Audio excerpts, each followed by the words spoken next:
My name is Gadria Ahmed. I'm a journalist, and this is my message to the Nigerian media.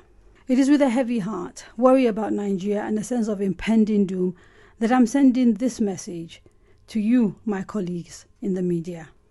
Let me begin with a question. What exactly will we gain if Nigeria descends into war? How does it advance us if our fellow citizens turn on each other and begin large-scale ethnic killings against each other? Let me even assume that a few of us don't believe in Nigeria anymore and want to see it broken into its constituent parts. How does enabling ethnic strife help achieve this objective in a way that guarantees the outcome you want? For some time now, many of us have thrown away the book on ethical reporting. Propelled by emotion, we have betrayed every moral consideration that assigns our noble profession a role so significant we are seen as the last hope of the common man, so much so that our jobs are constitutionally protected. Despite numerous examples that exist, which have proved, including not too long ago in Rwanda, that the conduct of the media can help in promoting, starting, and perpetuating violence and ethnic troubles, we have turned a deaf ear to pleas to not become a tool that enables hate.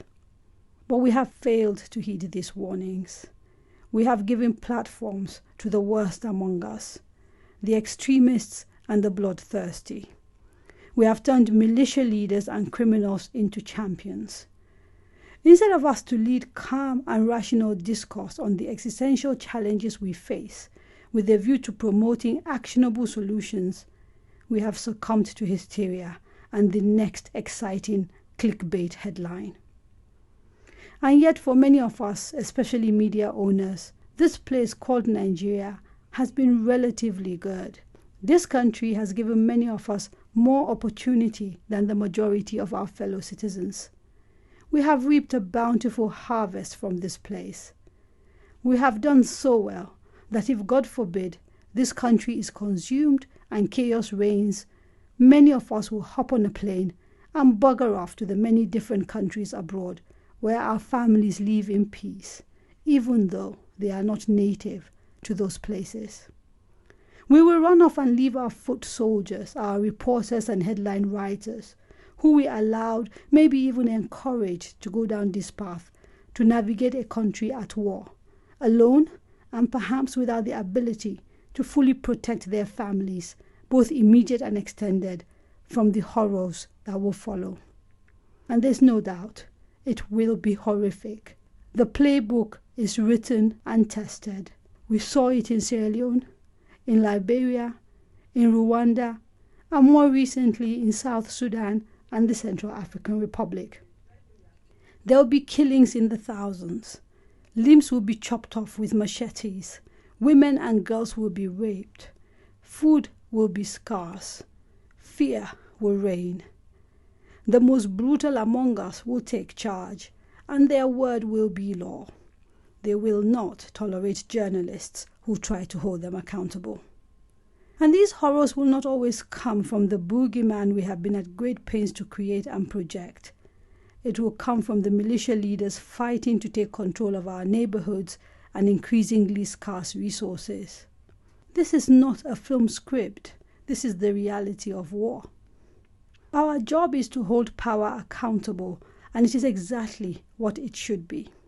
The focus on those in charge, especially President Muhammadu Buhari, should be relentless and loud and insistent. But when the killings happen, and they seem to have already begun, it is not the president's family, nor that of his ministers, nor indeed anyone with any sort of great influence that will mostly die. It is regular folks, people already forced to travel and move in order to eke out a living, settlers across all of Nigeria. The ignoble role we are now playing in bringing this country to chaos is at odds with most of our history. We have always been the ones Nigeria could rely on to lift our voices together for the betterment of this country.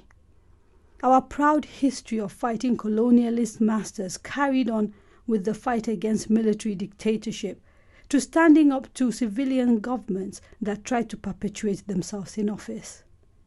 I don't know at which point we decided that a focus on ethnic profiling, despite the repeated warnings about where this leads, would be a good idea. So here we are today, about to be consumed by the hate we have stoked.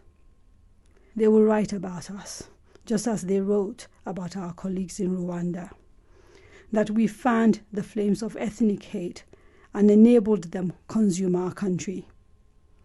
They will write about us in the first person because we live in a digital age and the internet never forgets and records last forever.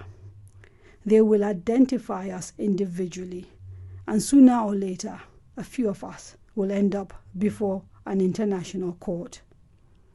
What we do today and what will count is whether we have the courage associated with our profession to buck the trend, jump off the bandwagon, and do what is right, instead of getting swept away by the moment, forgetting ourselves and the ethics that should guide us all.